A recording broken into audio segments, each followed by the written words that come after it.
As you know, my duties have me here in Washington tonight to oversee the federal government's efforts to help citizens recover from Hurricane Gustav. We are thankful that the damage in New Orleans and across the Gulf Coast was less than many had feared. I commend the governors of Alabama, Louisiana, Mississippi, and Texas for their sure-handed response and seamless coordination with the federal government. I thank all the wonderful volunteers who stepped forward to help their brothers and sisters in need. We know that there is still risk even after the storm has passed. So I ask citizens across the region to listen closely to local officials and follow their instructions before returning to their homes.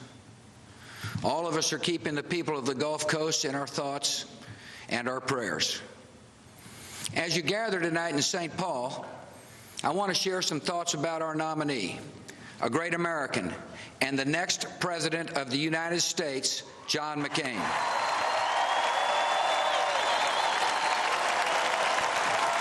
Before I do so, I want to say hello to two people in the hall with you tonight.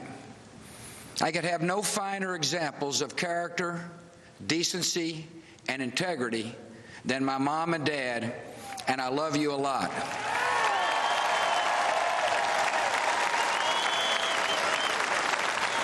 I know what it takes to be president. In these past 8 years, I've sat at the Resolute desk and reviewed the daily intelligence briefings, the threat assessments, and the reports from our commanders on the front lines.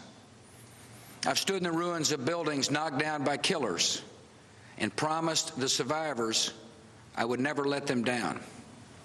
I know the hard choices that fall solely to a president. John McCain's life has prepared him to make those choices. He is ready to lead this nation.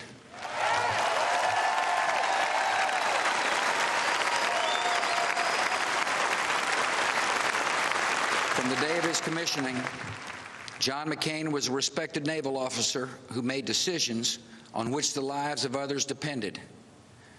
As an elected public servant, he earned the respect of colleagues in both parties as a man to follow when there's a tough call to make. John McCain's life is a story of service above self. 40 years ago, in an enemy prison camp, Lieutenant Commander McCain was offered release ahead of others who had been held longer. His wounds were so severe that anyone would have understood if he had accepted. John refused. For that selfless decision, he suffered nearly 5 more years of beatings and isolation. When he was released, his arms had been broken, but not his honor.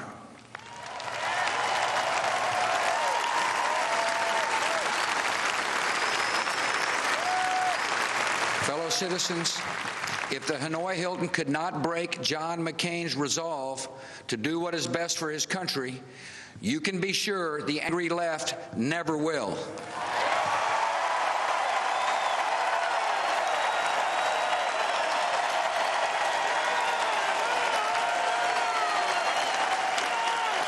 As the father of 7 sons and daughters, John has the heart of a protector. He and his wonderful wife, Cindy, are adoptive parents. John is a leader who knows that human life is fragile, that human life is precious, that human life must be defended.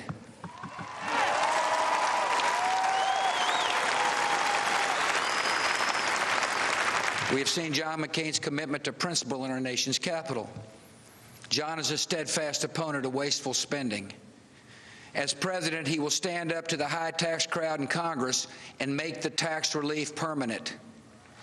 He will invest in the energy technologies of tomorrow and lift the ban on drilling for America's offshore oil today.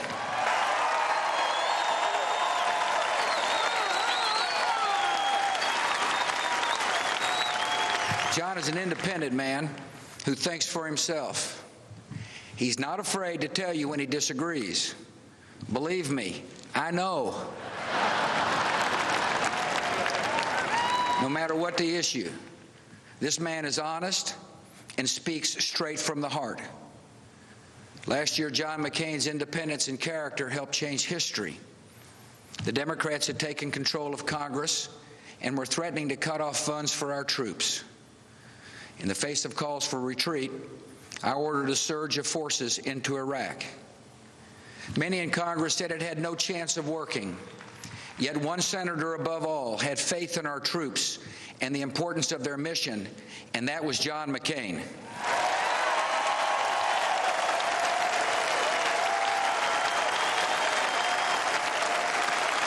Some told him that his early and consistent call for more troops would put his presidential campaign at risk.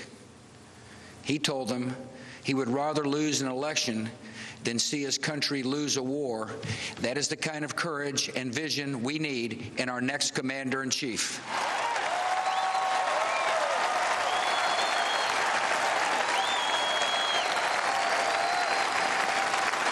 My fellow citizens, we live in a dangerous world, and we need a president who understands the lessons of September the 11th, 2001, that to protect America, we must stay on the offense, stop attacks before they happen, and not wait to be hit again.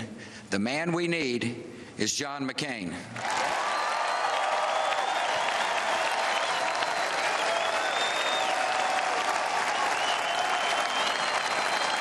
When he takes office next January, John will have an outstanding leader at his side.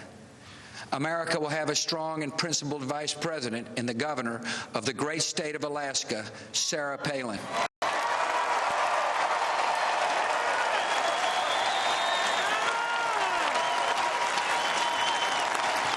In the time the Oval Office has been in my trust, I've kept near my desk reminders of America's character, including a painting of a West Texas mountain lit by the morning sun.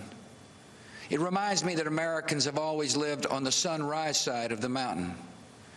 We are a nation that looks to the new day with confidence and optimism.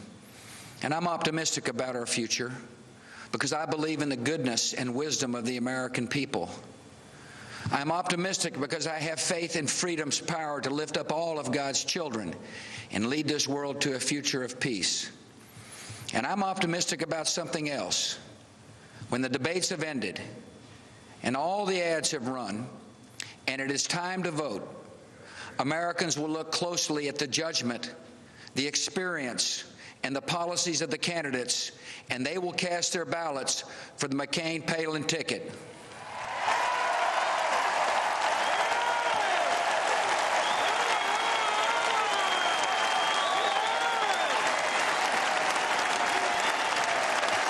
While I'm not with you in the Twin Cities on this wonderful night for our party, with Laura Bush speaking, you have clearly traded up. I am so proud the American people have come to know her gracious presence, her determined spirit, and her loving heart. Laura has been a fantastic First Lady.